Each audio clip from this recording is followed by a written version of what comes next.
Bem, pessoal, então vamos começar a estudar aqui o assunto associado à queda livre, né? A queda de um corpo sob a ação da força gravitacional, né? Também vamos estudar aí a ascensão de um corpo sob a ação da aceleração gravitacional, né? Então vamos ver alguns itens básicos aí dessa parte, tá? Alguns conceitos simples, né?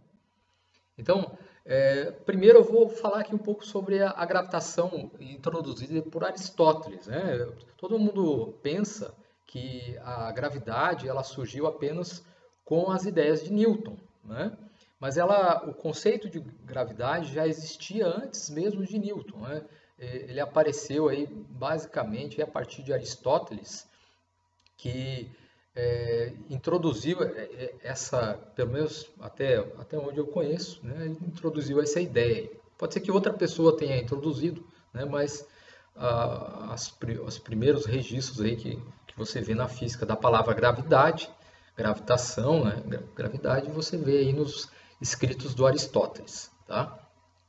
Então, nós vamos comparar aí a gravidade associada ao que Aristóteles pensava com o que o Galileu obteve, né? A partir das investigações do Galileu, né, ele concluiu outras coisas que estavam totalmente em oposição à gravitação aristotélica, tá? Então, o Aristóteles ele é natural dessa cidade, Estágira, né? E ele viveu aí cerca de 380 a.C., né? Nessa época. Não viveu muito, né? Cerca de 60 anos só, né? 60 e poucos anos, né? Bastante pouco, né? Mas bastante pouco não, né? Ele não viveu muito, mas o que ele produziu em termos de ciência, né? Produção de conhecimento foi muito extenso, né? Então, muitas pessoas criticam as ideias do Aristóteles em relação ao que atualmente é aceito como válido, tá? Mas as ideias dele, por mais descabidas que possam parecer à primeira impressão, quando você pensa um pouco a respeito, quando você tenta entender os motivos que levaram o Aristóteles a concluir esses fatos, é que você entende por que ele pensou dessa maneira, tá? Então, por Aristóteles, existiam dois conceitos relacionados ao movimento de um corpo, né? Então, os corpos eles tinham uma tendência ao movimento e essa tendência podia ser natural, né? Ou não natural, uma tendência artificial causada aí, por exemplo, pelo homem, né? Um movimento aí que seria violento, tá? E então, naturalmente, os corpos, né, se você abandonasse um determinado corpo, ele apresentava um movimento por si só. Então, por exemplo, se você libera uma pedra no ar, essa pedra ela tem a tendência natural de descer em linha reta, ela cai, tá? Então apresenta um movimento de queda livre. Já o fogo, por exemplo, se você acende uma fogueira, a tendência das chamas é subir, né? A tendência natural do movimento é um movimento de ascensão vertical, tá? Então, pensando nesses movimentos aí, movimentos que ocorrem na linha vertical, tá? Para baixo ou para cima, ele criou dois conceitos. O conceito de gravidade, que estava associado ao movimento de descida, né? E o movimento de leviandade, que seria associado ao movimento de ascensão, tá? Os corpos poderiam apresentar mais movimento, mais essa propriedade gravitacional e menos a propriedade de leviandade, mais e menos. Essa proporção ela era definida de acordo com a constituição do corpo, de acordo aí com o que o Aristóteles pensava. Hoje nós sabemos que não tem, isso não importa em essência, tá? Então, o Aristóteles ele baseou parte da teoria dele nos elementos, né? Nos elementos que nós chamamos hoje de elementos clássicos.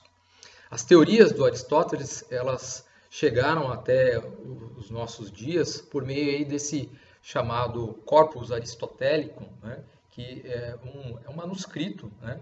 Onde estão registradas as ideias aí do Aristóteles, todos os trabalhos dele. E para nós, né, para a física, o trabalho mais importante dele um dos livros que está nesse corpus aristotélico, que se chama Física, né?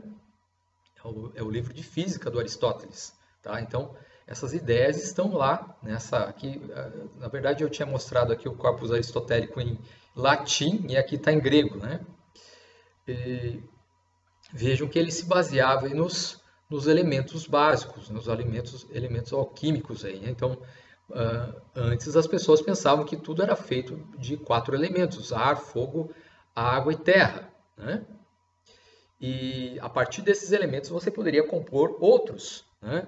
E também as propriedades entre esses elementos. Então, por exemplo, a terra e o fogo são secos, né? A água e a terra são frios. A água e o ar tendem a ser úmidos. O fogo e o ar podem ficar quentes. Então, você tem essas propriedades associadas a esses materiais. Até chegou-se aí na época da alquimia, né, na era medieval, aí, se criaram símbolos para esses elementos básicos, né? Então, a água desce, o fogo sobe, né? Gravidade e leviandade, né? A terra desce, o ar sobe, né? Então, mesma coisa, gravidade e leviandade. E, além dos 4 elementos, existia um quinto elemento, né? A quinta essência, ou quintessência, que era o chamado éter, né?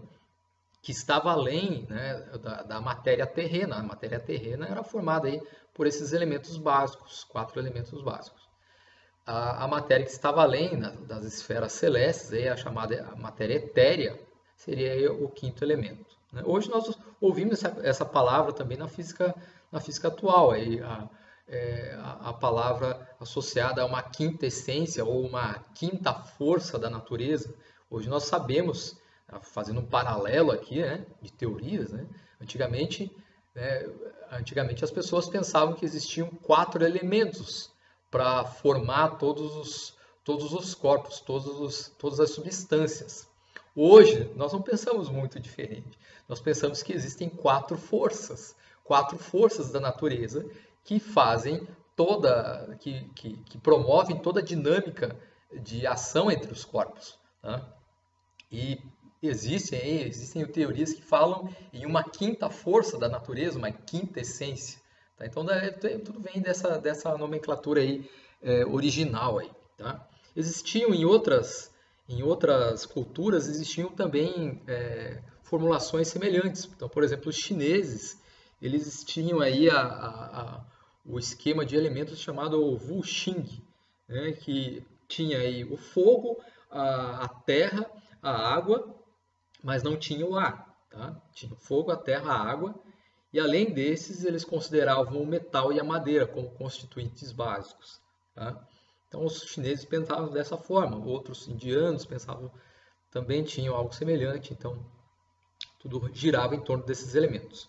E para Aristóteles, né, a ideia é que um elemento, quanto mais terra ele tivesse, significaria que a tendência dele seria de descer, ele teria mais a propriedade da gravidade, né? Se tivesse mais o elemento fogo, esse material ele teria aí a tendência mais a subir, né? Então ele seria mais leviano, etc. Tá? Então, de acordo com a constituição do corpo, você poderia ter um movimento de queda ou ascensão, tá? Hoje nós sabemos que não é assim, não é dessa maneira, tá? Mas por Aristóteles isso fazia sentido. E de acordo com esse pensamento, ele concluiu o seguinte, que corpos que são mais pesados, tá? Eles devem cair mais rápido que corpos mais leves. Se você tem uma pedra grande, essa pedra, quando você solta em queda livre, ela vai cair mais rápido do que uma pedra leve, uma pedra pequena, tá?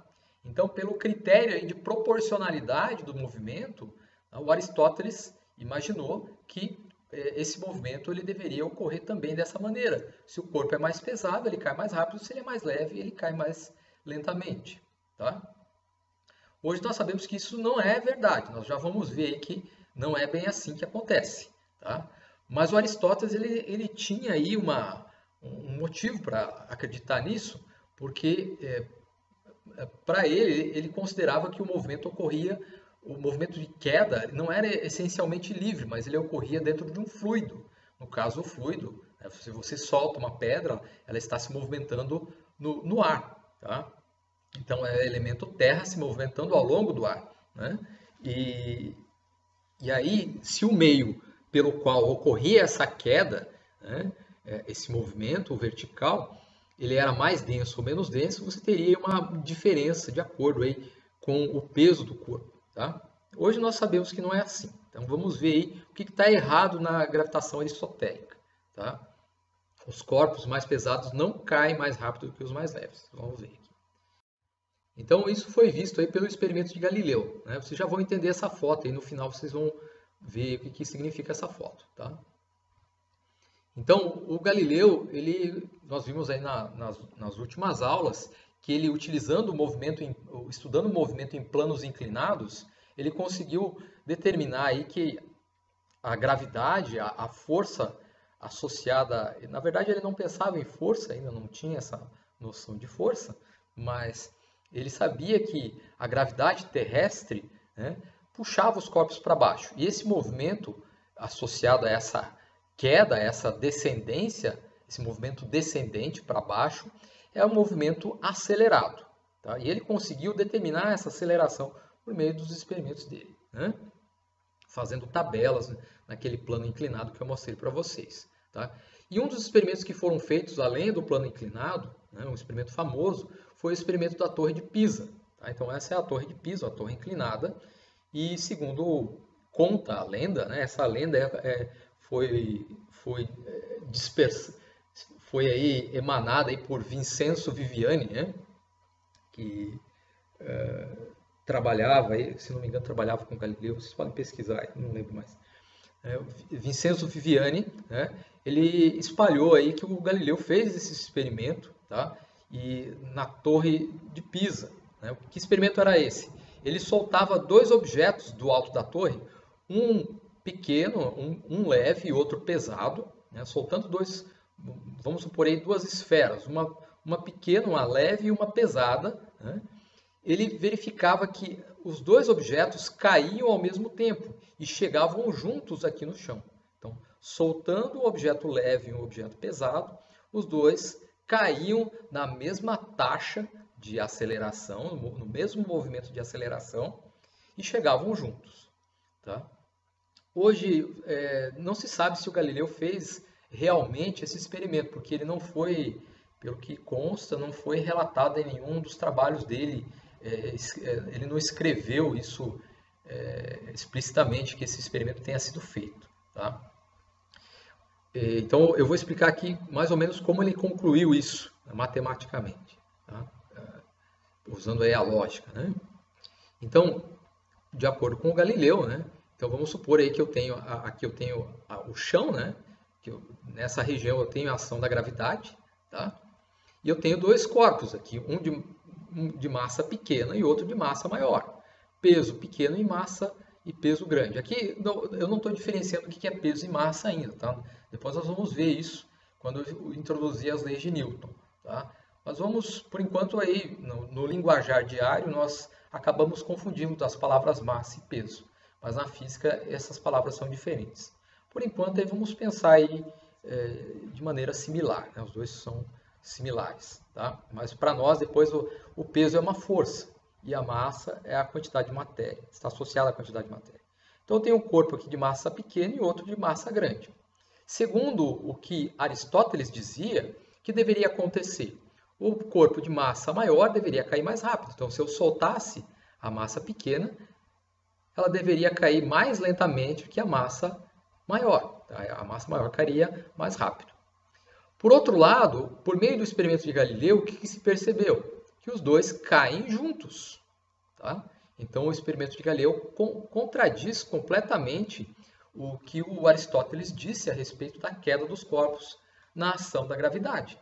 Tá? Os corpos não caem um mais rápido que o outro, dependendo da massa, mas sim caem no mesmo tempo, na mesma taxa de aceleração, na mesma aceleração.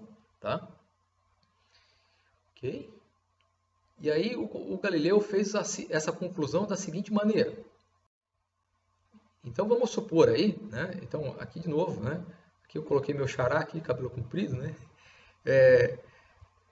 Ele soltou duas esferas na Torre de Pisa, né? Então vamos supor aí que eu tenha de novo aquelas duas massas, duas esferas aqui. Massa menor, massa maior, tá? E aí nós vamos pensar da seguinte maneira, vamos pensar de maneira abstrata, que eu vou ligar essas massas aqui por um elo, né? Uma ligação. Vamos imaginar que é uma ligação rígida aqui, não precisaria ser, por exemplo, uma corda, por exemplo, mas vamos imaginar que isso aqui é rígido e essa parte não tem massa, né? A massa desprezível aqui. Tá? Então, se eu soltar esse objeto agora, esse objeto composto, pela lógica, né? Pela lógica, ele deveria cair mais rápido que o de massa menor e também mais rápido que o de massa maior, porque a massa total agora aqui é m pequeno, m minúsculo mais m maiúsculo, m mais emão. Tá? Então a queda deveria ocorrer aí numa velocidade maior, deveria cair mais rápido do que antes. Tá? Então deveria cair mais rápido do que antes. Nessa configuração. Mas agora vamos ligar essas massas de outra maneira e soltar de outra maneira, desse jeito. Tá? A mesma ligação, eu tenho as duas massas ligadas dessa forma, aí por esse elo, tá? Mas vejam que se eu soltar dessa maneira, o que vai acontecer? Tá? Pela conclusão anterior, tá? As duas massas, a massa total aqui é grande, então esse sistema deveria cair mais rápido que as duas sozinhas. Tá? Mas você pode imaginar o que acontece aqui o seguinte, você pode imaginar que a massa maior cai mais rápido e a massa menor cai mais lentamente. De modo que, como as duas estão amarradas, a massa menor vai frear a massa maior, tornando o sistema mais lento. Então, aí você se pergunta, o sistema ele cai mais rápido ou mais devagar? Né? Então, eu cheguei num paradoxo, numa contradição. M mais M cai mais rápido ou mais devagar? Se eu fizesse na horizontal, cairia mais rápido. Se eu fizesse desse jeito, vai cair mais devagar, porque a massa menor vai frear a massa maior. Tá? Então, a conclusão do Galileu é que não é nenhum caso e nenhum outro, porque as duas massas vão cair na mesma taxa. E não ocorre essa frenagem, que as duas caem juntas. Tá? Você tem o mesmo tempo de queda. Tá? Então, aqui deveria, pelo absurdo aqui que o Galileu concluiu, tá? Dessa maneira deveria cair mais lento e do outro jeito deveria cair mais rápido. Mas não é nenhum e nem outro, porque os dois corpos caem com a mesma aceleração, caem na mesma taxa. Então ele fez essa conclusão, na verdade, o que se acredita hoje é que o experimento não foi feito de fato. Ele concluiu isso por meio da lógica, pelo que nós chamamos de aí um artifício aí, que se chama redução ao absurdo. Né? Então a redução ao absurdo é que essas duas situações aqui me levavam a respostas diferentes, quando na verdade teria que ser a mesma resposta, ou cai mais rápido ou cai mais lentamente. Tá? Ok? Então essa é a conclusão aí desse experimento do Galileu. Então aí nós vemos aí que a gravidade, pelo experimento de Galileu, ela vai atuar nos corpos, agindo aí por meio da mesma intensidade de aceleração. A aceleração vai ser a mesma nos dois corpos para que eles caiam juntos na ação desse campo gravitacional. Tá?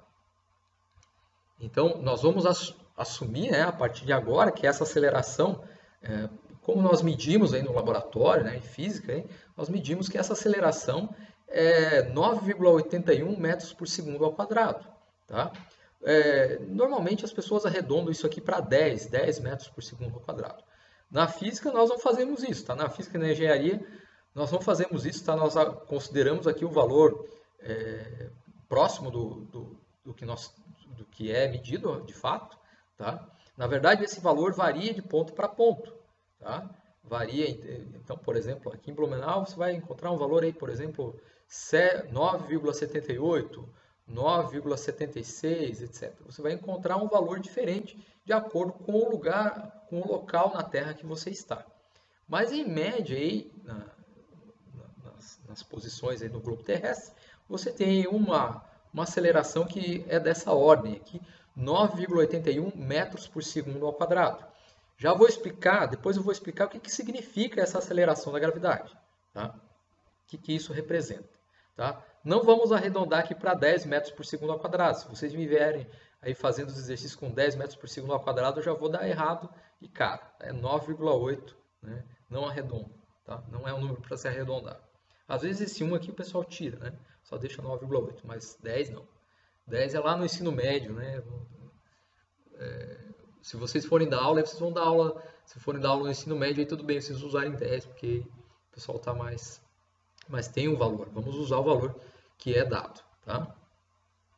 Então vamos ver um vídeo aqui da reprodução atual do experimento de Galileu numa câmara de vácuo, né? Numa câmara imensa de vácuo, e na qual são soltos aqui, liberados, uma bola, né? uma bola de boliche e penas, né? Nós vamos ver aí que quando nós retiramos o ar, ou seja, tiramos o efeito da resistência do ar, os dois objetos devem cair juntos. Então vamos lá.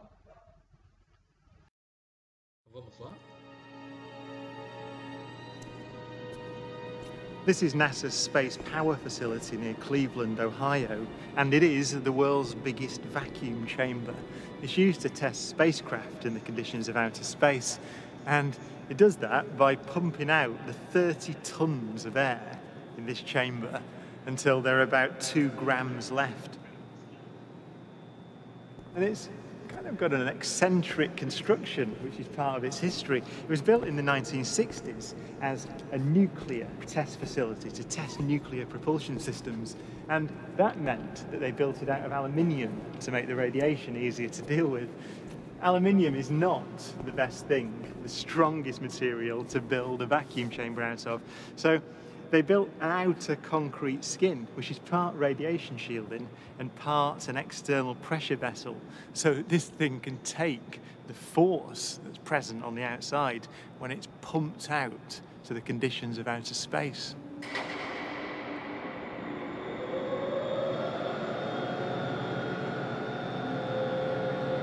Galileo's experiment was simple. He took a heavy object and a light one and dropped them at the same time to see which fell fastest.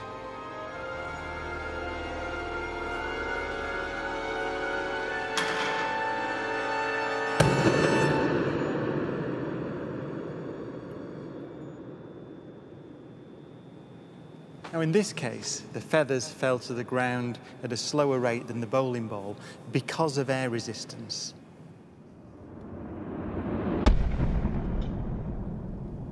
So, in order to see the true nature of gravity, we have to remove the air.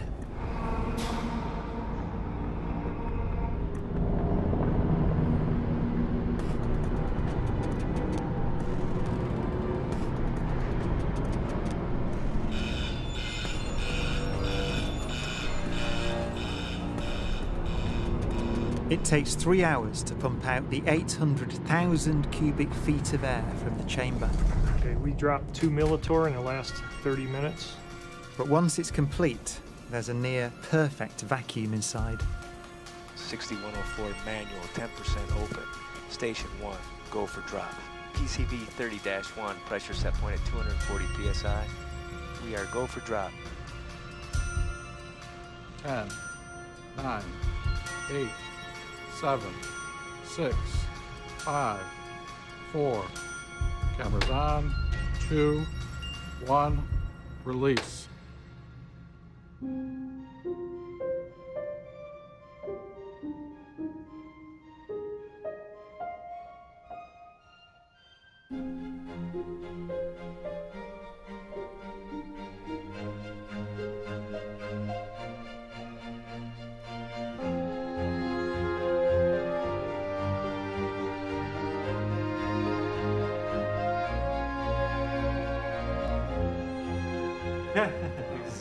Exactly. Exact.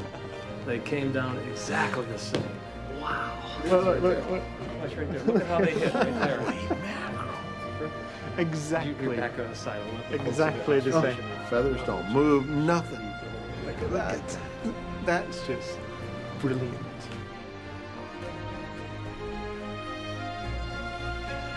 Isaac Newton would say that the ball and the feather fall because there's a force pulling them down, gravity.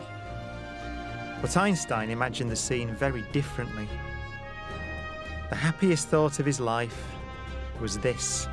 The reason the bowling ball and the feather fall together is because they're not falling. They're standing still. There is no force acting on them at all.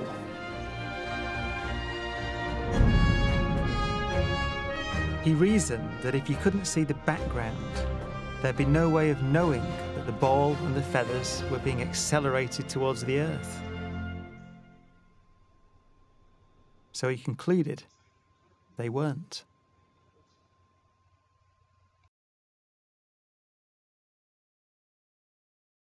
Esse mesmo experimento de Galileu, ele também foi realizado na Lua, né, na missão Apollo 15, pelo astronauta David Scott.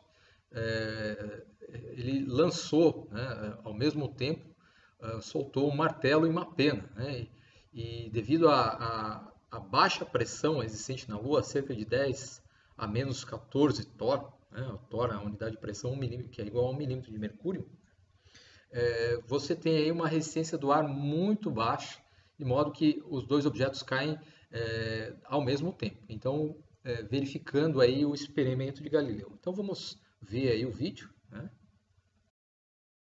Jim, we copied both solar wind and penetrometer drum in the ETB. Not quite yet. I haven't put the solar wind in yet, but I will shortly. I want to watch this. Joe, you have a good picture there. I've got beautiful picture, Dave. Well, in my left hand I have a feather. In my right hand a hammer. And I guess one of the reasons we got here today was because of a gentleman named Galileo a long time ago who made a rather significant discovery about falling objects in gravity fields. And we thought that where would be a better place to confirm his findings than on the moon. And so we thought we'd try it here for you. The feather happens to be appropriately a falcon feather for our falcon. And I'll drop the two of them here, and hopefully they'll hit the ground at the same time. How about that? It proves that Mr. Galileo was correct in his findings.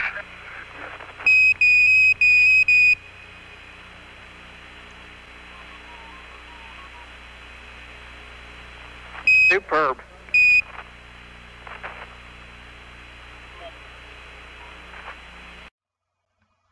Vamos ver agora o que se chama princípio da equivalência. Na verdade, aqui eu não vou discutir esse princípio da equivalência, em essência, né?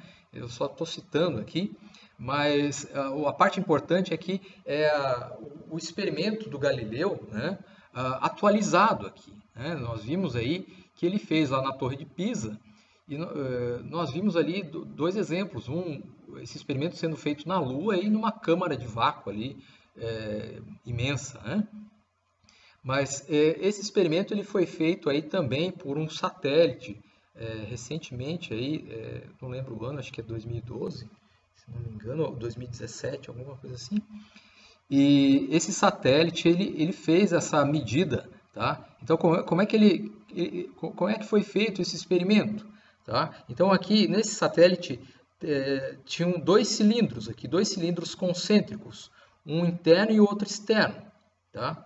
E esses dois cilindros, eles eram colocados em queda livre na gravidade terrestre, tá? Na verdade, quando você tem um satélite, uma nave no espaço, esse corpo ele está constantemente em queda livre, tá? Quando você tem uma nave, né, uma nave voando aí a órbita da Terra, sobrevoando a órbita da Terra, você tem aí, os astronautas ficam flutuando. Por que existe essa flutuação? Não tem gravidade? Tem a gravidade. Só que o que acontece é que a nave em si, ela está constantemente caindo, né? É como se você estivesse no elevador, imagine que você está no elevador e você corta o cabo do elevador. O elevador cai E quando o elevador cai, você não tem mais a percepção de peso. Você não sente mais a ação da gravidade. Como se a gravidade fosse anulada. Se o elevador cai, quando você tenta sentir o chão não está mais lá, ele está mais para baixo. Tá? Então você não sente o efeito da gravidade, o efeito do peso. Tá? E isso tem um nome na física, isso se chama princípio da equivalência. Né? Se percebeu que quando você tem um corpo acelerado, um referencial acelerado, tá? Se você tem um sistema que está sob aceleração, tá? Por exemplo, aí um elevador acelerado. Tá?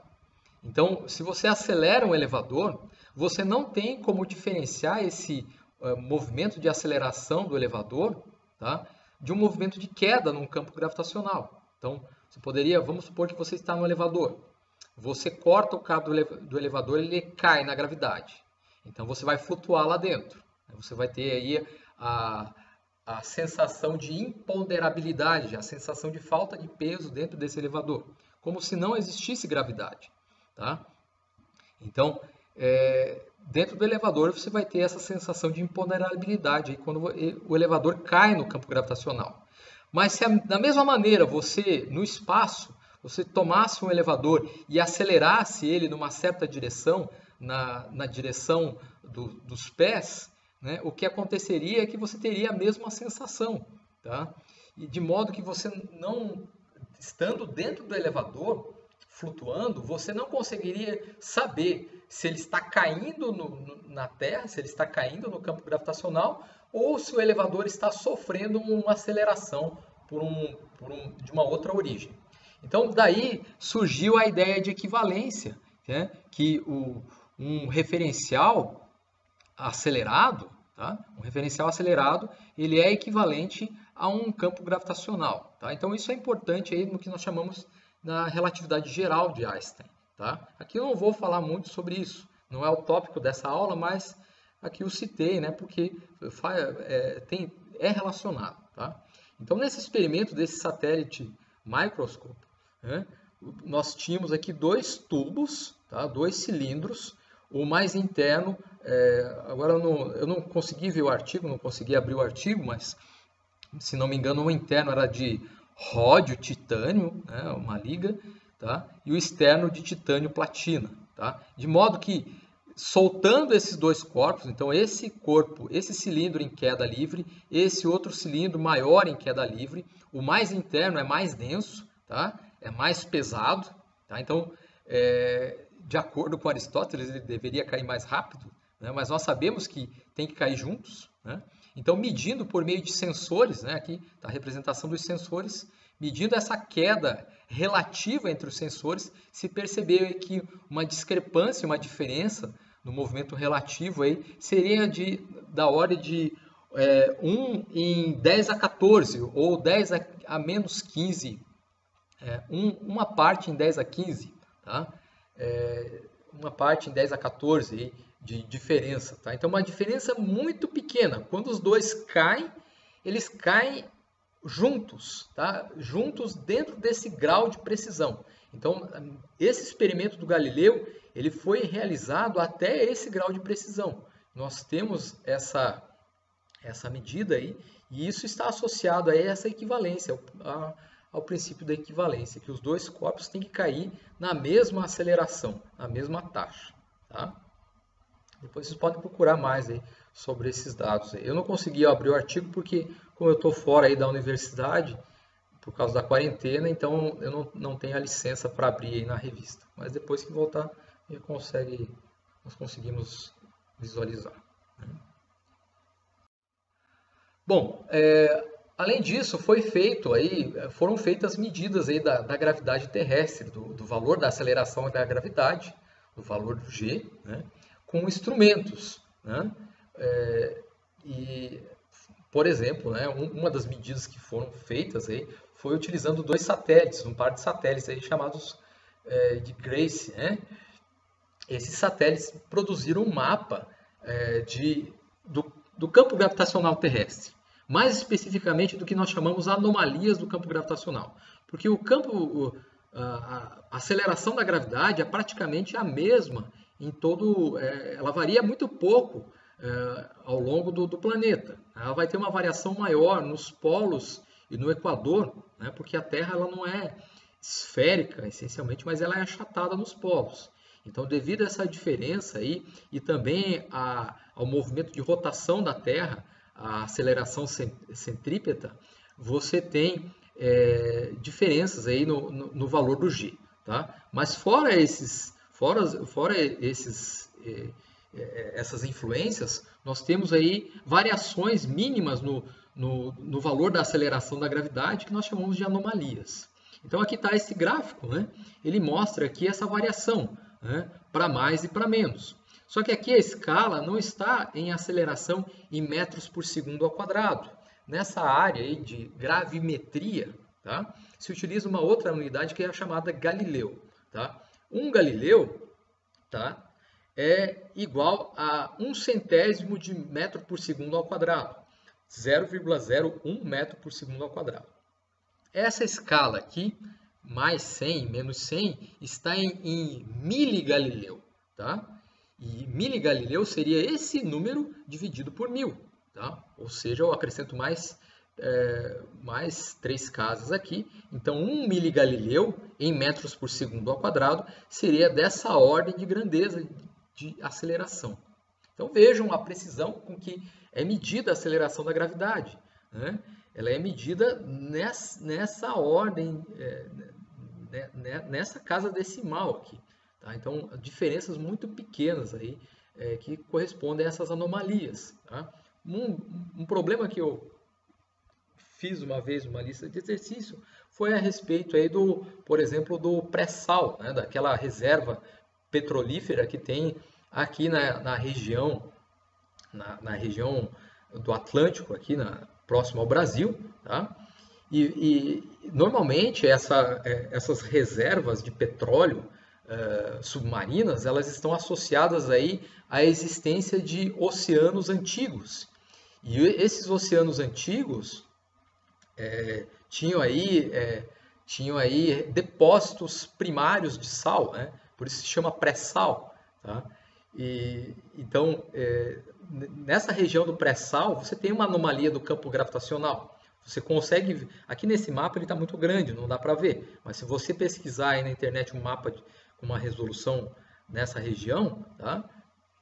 Você vai perceber ali que próximo a essa área de extração do pré-sal, tá? Tem uma anomalia aí, e você pode associar essa anomalia aí com depósitos de sal aí, que existiram aí nos primórdios da Terra.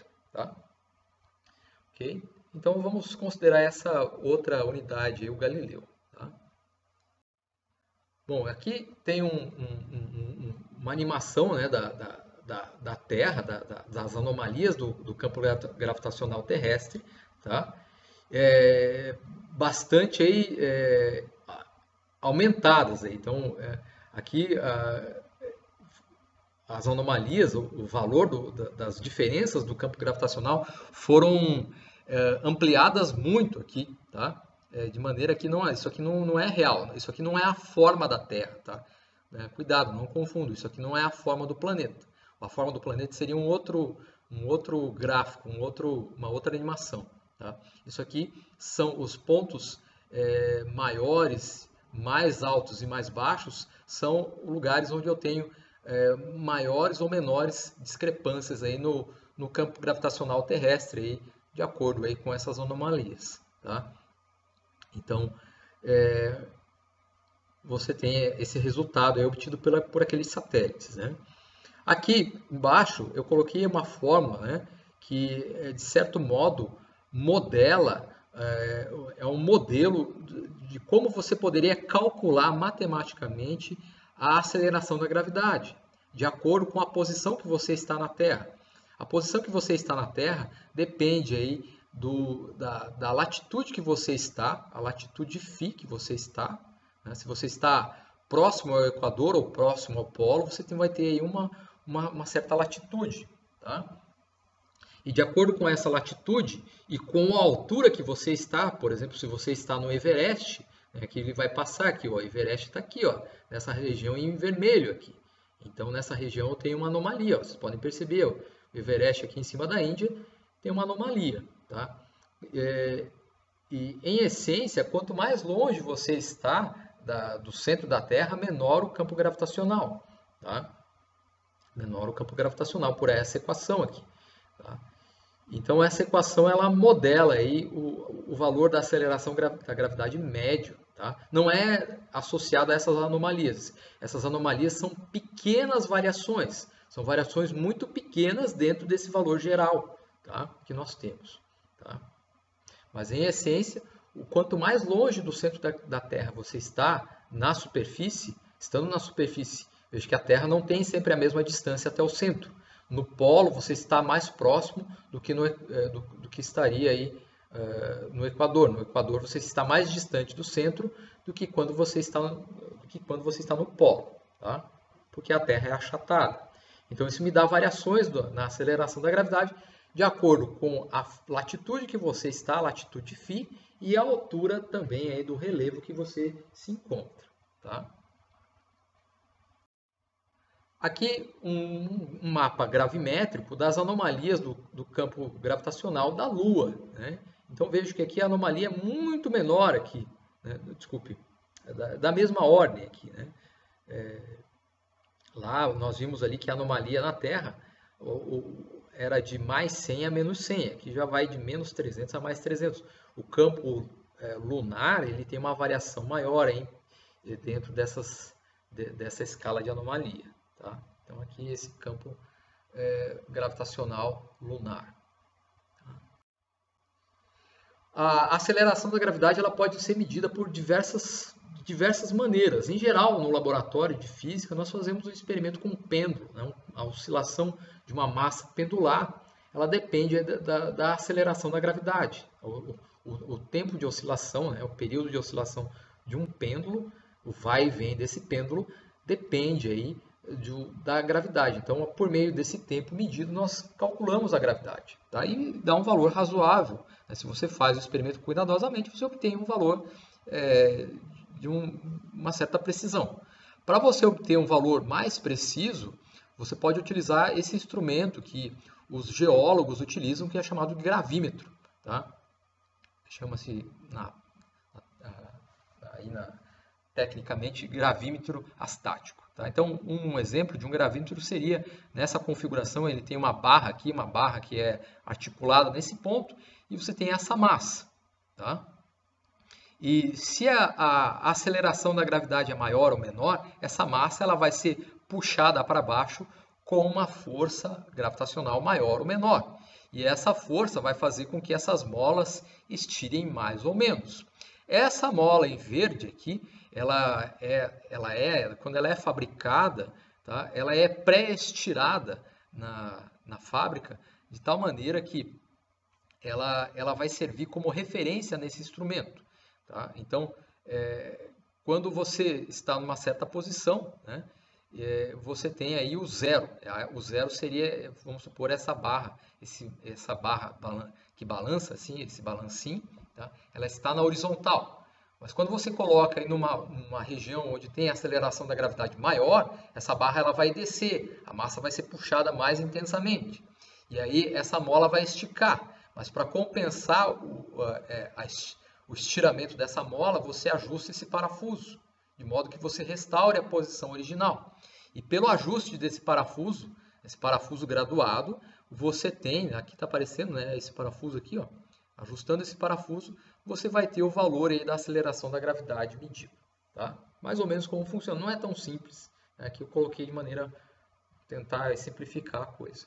Existem outros tipos de gravímetros, outros instrumentos de medida de aceleração da gravitacional que são baseados em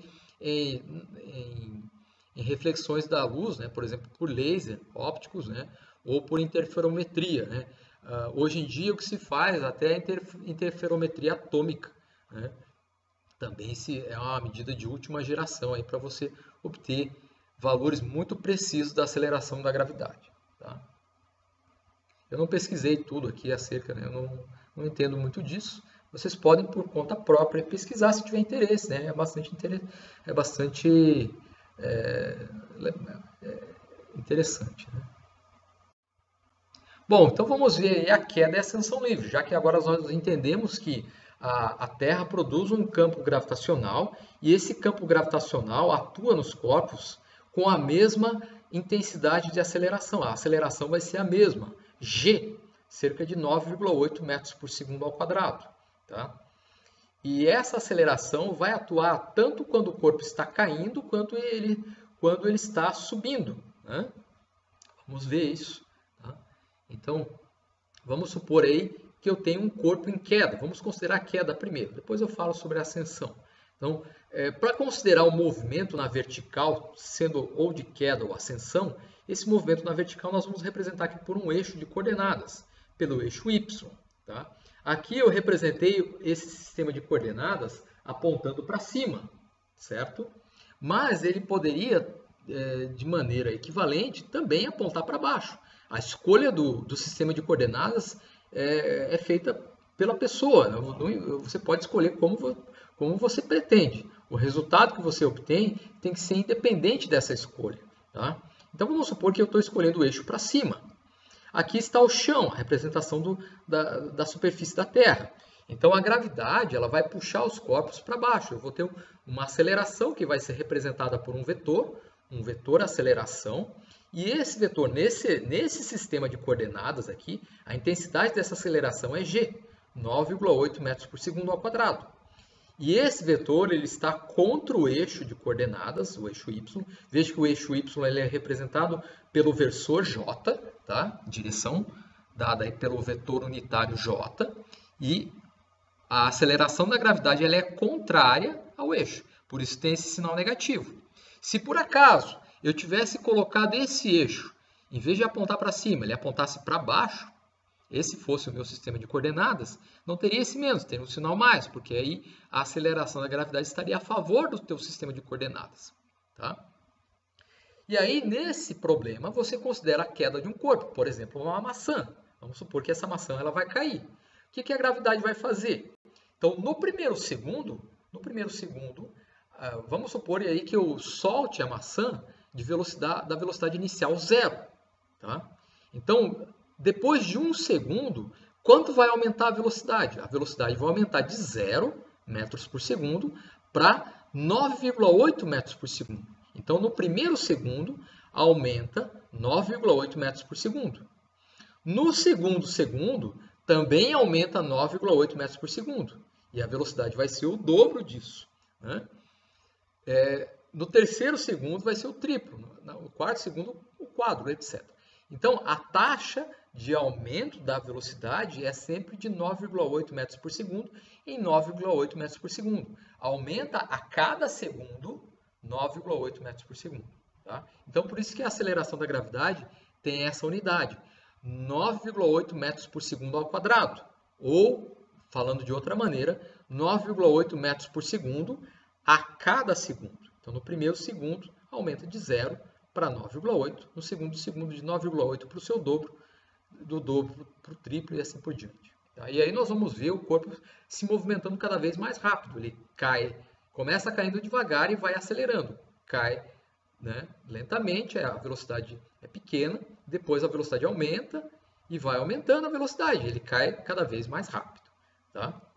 Então esse é um movimento acelerado, um movimento descendente acelerado. E nós vamos utilizar as equações que foram vistas para o movimento acelerado. Tá? Então nós temos aí como a velocidade varia no movimento acelerado. V igual a V0 mais AT. Né? Aqui até tem que tirar esse T aqui. V igual a V0 mais AT. Tá? E nesse caso aí, a aceleração envolvida vai ser a aceleração da gravidade. Então você começa com uma aceleração V0, tá? E depois de um certo tempo, a aceleração da gravidade vai fazer com que essa aceleração chegue a uma velocidade maior. Ela vai aumentando. Quanto mais tempo passa, maior a velocidade que o corpo vai alcançar. Tá? Além disso, tá, nós temos a função horária do movimento acelerado, que antes nós escrevíamos como x de t é igual a x0 mais v0t mais a sobre 2t². Só que agora nós não estamos trabalhando no eixo horizontal, no eixo X, nós estamos trabalhando na vertical. Em geral, nós associamos a vertical com o eixo Y. Tá? Depois, quando nós estudarmos aí o movimento composto, o movimento aí oblíquo, né, no plano XY, tá, nós vamos ter dois movimentos. Tá? Um movimento vertical e um movimento horizontal. Por isso que é aqui que nós introduzimos o eixo Y. Tá? Então, vejo que nessa equação eu começo nessa coordenada. Por exemplo, a maçã ela foi solta nessa posição, ela foi solta com essa velocidade. E depois de um certo tempo, devido à gravidade, né, a aceleração da gravidade, a maçã vai acelerar para baixo. E, de acordo com essa aceleração, depois de um certo tempo, ela vai chegar numa outra coordenada y. Tá? Nessa representação que eu fiz aqui, tá? Com o eixo y apontando para cima e a aceleração apontando para baixo, o que vai acontecer? A velocidade vai aumentando cada vez mais. Ou seja, essa aceleração aqui, que você vai considerar, nesse caso aqui, teria que ser mais 9,8 metros por segundo ao quadrado. Tá? Porque você tem um movimento acelerado. A velocidade ela tem que aumentar. Então, esse fator ele tem que ser positivo. Por outro lado, nas coordenadas, na coordenada y, você começa aqui nesse ponto, que está a partir da origem. Vamos supor que a origem está nesse local aqui. Você começou com a maçã aqui nesse ponto, tá? Numa coordenada mais alta. E devido à aceleração para baixo, o corpo desceu e as coordenadas foram diminuindo. Então, quando você for colocar a aceleração nessa equação aqui, como a aceleração está contrária ao sistema de coordenadas, a aceleração é contrária ao eixo y, ela tem que entrar aqui como um sinal negativo. De maneira que, quando você colocar esse fator negativo aqui, esse negativo vai reduzir essa coordenada aqui elevada, aqui, esse y0 que está numa posição mais alta aqui, num patamar mais alto, tá? E vai reduzir isso para um patamar mais baixo, um y menor do que y0. Tá? Isso só acontece quando esse fator é negativo, quando a aceleração é negativa. Então, para o mesmo problema, nessa equação eu teria que considerar mais 9,8 e nessa equação eu teria que considerar menos 9,8. Tá? Então, uma das confusões que é feita aí nesses problemas de queda e ascensão livre é o sinal da aceleração da gravidade. Tá? Então, vocês vão ter aí dúvidas sempre, será que o sinal é positivo, mais 9,8, ou negativo, menos 9,8? Aí você tem que pensar, tem que analisar. Se a velocidade vai aumentar no movimento, né? Então, se eu tenho a maçã caindo, se ela está caindo, a velocidade tem que aumentar. Então, essa aceleração tem que ser positiva. Por outro lado, nas coordenadas, as coordenadas de acordo com essa orientação do eixo, o eixo é contrário à aceleração. Então, nesse caso, você vai colocar aqui nessa equação apenas a aceleração negativa. Além dessas equações, nós temos também a equação de Torricelli. Né? V ao quadrado é V0 ao quadrado mais 2A delta Y nesse caso. Tá? Então, eu começo com uma certa velocidade, tá? Uma velocidade pequena. Nós vamos acelerar, tá? E a partir dessa aceleração, percorrendo um certo intervalo, ΔY, você alcança uma outra velocidade. Tá? De acordo com o sistema de coordenadas que você tem, pode ser que esse ΔY seja negativo. E dependendo desse sinal desse ΔY, tá? Para você sair de uma velocidade menor e chegar a uma velocidade maior, para aumentar a velocidade, esse fator todo tem que ser positivo. Então, se esse ΔY for negativo, você teria também que considerar a aceleração negativa, para tudo ficar positivo. Tá? Então, vejo que o sinal da aceleração, se é mais 9,8 ou menos 9,8, vai ser aí uma questão de análise do problema. Você vai ter que pensar a respeito. Se a velocidade vai aumentar ou vai diminuir, se a coordenada vai aumentar ou vai diminuir. Isso vai depender do sistema de coordenadas que você tem e vai depender se é a queda ou a ascensão. Na queda, a velocidade começa pequena, tá? Em geral, a maior parte dos problemas é zero, mas pode ser que não seja zero. Na queda, a velocidade começa pequena e vai aumentando gradativamente. Na ascensão é o contrário, a velocidade começa grande e devido à aceleração no sentido oposto, tá? Você vai vai ter uma desaceleração do corpo. Então, por exemplo, eu posso lançar a maçã para cima com uma velocidade de 10 metros por segundo. Tá? Então, depois de 1 segundo, né, você vai reduzir essa velocidade. Tá? Então, você vai desacelerando. Tá? Então, no movimento de ascensão, você tem aí, para a velocidade, uma aceleração negativa, uma desaceleração. E no movimento de queda, tá, a velocidade tem que aumentar. Então, você tem aí uma aceleração positiva. Então, para a velocidade, se é queda, a aceleração é positiva. Se é ascensão, na equação da velocidade, a aceleração é negativa. Por outro lado, nessa equação, aí você vai depender da orientação do eixo em relação a esse vetor. Se está a favor ou se está contra. Se está contra, o sinal é negativo. Se está a favor, o sinal é positivo. E nessa também. Tá? Então, isso aí pode causar uma certa confusão nesse tipo de problema. Tá? Então, tem que tomar um pouco de cuidado, tem que pensar sempre na hora de fazer o exercício. Tá? Bem, agora vamos ver aqui o maior salto já registrado, né, por uma pessoa, aqui supondo uma queda, né, não essencialmente livre, né, a queda não é livre, mas sim sob a resistência do ar, o ar que está na atmosfera. Então, esse salto aí que eu vou mostrar, ele foi realizado aí por Felix Baumgartner em 2012, de uma altitude de 39 mil metros, né, uma altitude muito elevada. Né? E nesse salto ele conseguiu ultrapassar a barreira do som, né? Alcançando esse fator de 1,25 Mach. Né? E desse salto, né, foi possível ele alcançar a barreira do som, justamente porque na alta atmosfera a velocidade do som não é tão alta quanto aqui na Terra. Aqui na Terra a velocidade do som seria de 340 metros por segundo. Mas quando você multiplica 340 metros por segundo vezes 3,6, isso dá 1.224 km por hora. Aqui na Terra, essa é a velocidade do som. Mas na alta atmosfera, a velocidade do som é menor, porque a densidade do ar é menor, o ar é mais rarefeito na alta atmosfera. Então, o Félix, quando realizou esse salto, ele conseguiu alcançar a velocidade do som que estava em um valor um pouco inferior devido a isso, e sem utilizar nenhum tipo de vestimenta ou um veículo, um foguete, nada disso. Ele só com o próprio corpo alcançou essa velocidade extrema. Então vamos ver o vídeo aí em seguida. Vamos lá?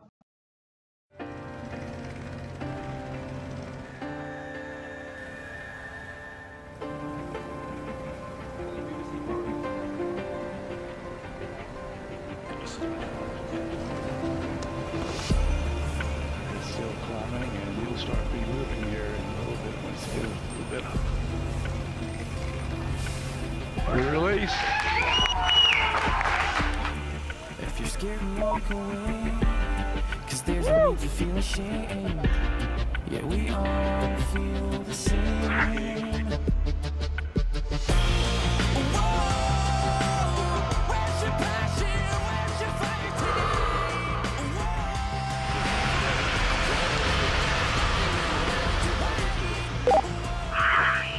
All right, now. The whole road is working on. I'm going over.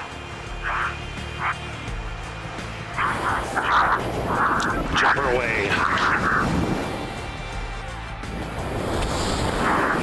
Speed 725. Showing Felix in a stable descent.